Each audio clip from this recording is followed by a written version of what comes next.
Hello, my name is Dr. B.N. Misra and I have an experience of 30 years in the teaching field of technical education. मेरा नाम doctor Bhavabhuti Narayan Mishra है और मैं पिछले 30 वर्षों से टेक्निकल एजुकेशन के क्षेत्र में कार्य कर रहा हूँ।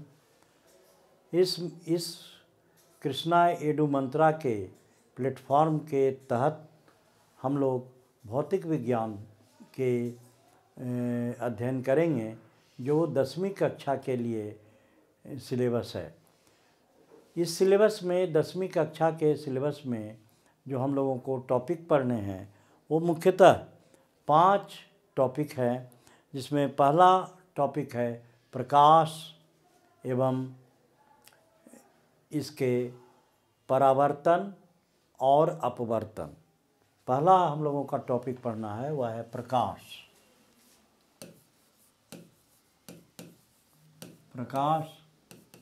इस प्रकाश को हम लोग क्या कहते हैं? तो प्रकाश एक भौतिक राशि है ना, जो जिसके कारण हम लोगों को दृष्टि की अनुभूति होती है। इसके उदाहरण के लिए हम लोग अगर देखते हैं कि अगर अंधेरे कमरे में अगर पेन रखा हुआ है और अगर उस पेन को हम लोग ढूंढने की कोशिश करते हैं तो पेन हमको नहीं मिल पाता है, क्योंकि वह प्रकाश वहाँ पर नहीं है। प्रकाश नहीं रहने के कारण हम लोग कलम को नहीं देख पाते हैं। तो दूसरे शब्दों में हम लोग यह कह सकते हैं कि प्रकाश एक भौतिक कारण है जिससे हम लोगों को दृष्टि की अनुभूति होती है। प्रकाश के बारे में हम लोग पहले से ही जानते हैं कि प्रकाश एक सीधी रेखा में गमन करती है और जैसा हम लोग प्रतिदिन दर्पण का प्रयोग करते हैं तो वह दर्पण हम लोगों को समतल दर्पण है। तो समतल दर्पण में जो भी प्रतिबिंब बनते हैं वह प्रतिबिंब हम लोग के परावर्तन के कारण ही, प्रकाश के परावर्तन के कारण ही ये हम लोगों का प्रतिबिंब दर्पण पर बनता है और इस प्रतिबिंब को हम लोग देख पाते हैं। यहाँ पर हम लोगों को 10वीं कक्षा के लिए जो हम लोगों को दिया गया है चैप्टर, उसमें हम लोगों को सबसे पहले पढ़ना है परावर्तन के बारे में। प्रकाश का पहला पॉइंट है प्रकाश का परावर्तन एवं प्रकाश का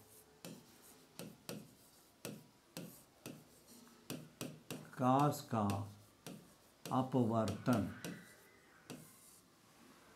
ये हम लोग प्रकाश के अंतर्गत हम लोगों को ये 2 मुख्य बिंदुओं को पढ़ना है कि अपवर्तन कैसे होता है, परावर्तन के क्या नियम है और अपवर्तन के क्या नियम है।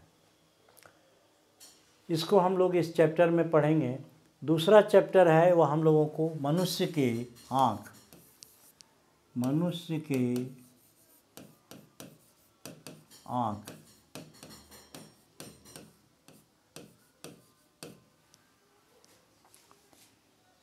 के आँख को, जैसा कि हम लोग जानते हैं कि आँख के कारण ही हम लोग सारे जो ये सुंदर हमारी पृथ्वी की जो सुंदर दुनिया है इसको हम लोग आँखों के द्वारा ही देख पाते हैं। तो मनुष्य के आँख कैसे देख पाते हैं किसी भी वस्तु को?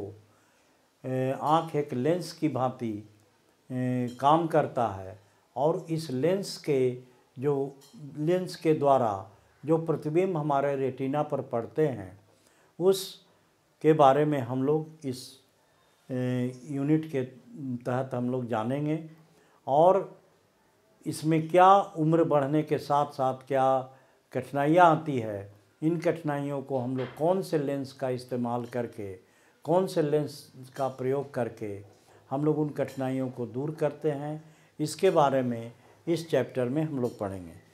तीसरा चैप्टर जो हम लोगों को है वह है पढ़ना विद्युत। तीसरा चैप्टर है हम लोगों को विद्युत।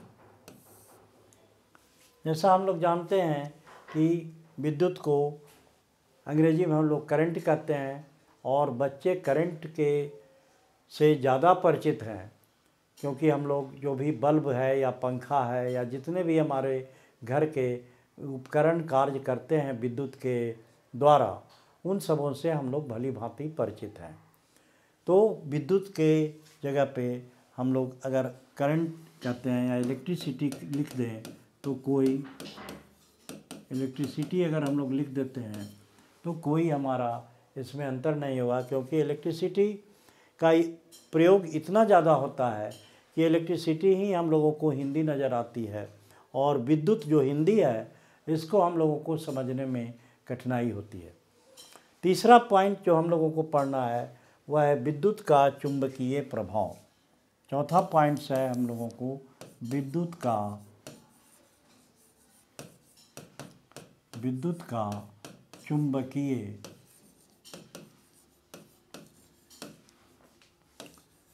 चुंबकीय प्रभाव।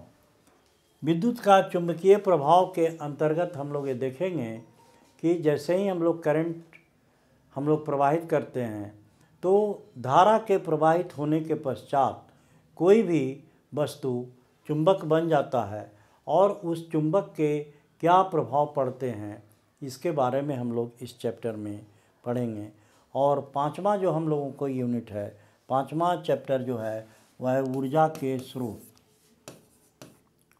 ऊर्जा के स्रोत। तो ऊर्जा के कितने हमारे पास में स्रोत हैं। पहला, जैसे हम लोग प्रतिदिन जानते हैं कि ऊर्जा के स्रोत पहला ऊष्मा है। ऊष्मा के द्वारा ही हम लोगों को घर में जितने भी प्रकार के खाने भोजन की जो व्यवस्था होती है वह ऊष्मा के द्वारा ही होती है।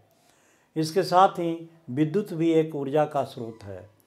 इसके साथ जो हम लोगों को चुंबक है वह भी एक ऊर्जा का स्रोत है, और पृथ्वी का जो गुरुत्वाकर्षण का बल है उसके द्वारा भी हम लोग एक एनर्जी के रूप में उसको इस्तेमाल कर सकते हैं।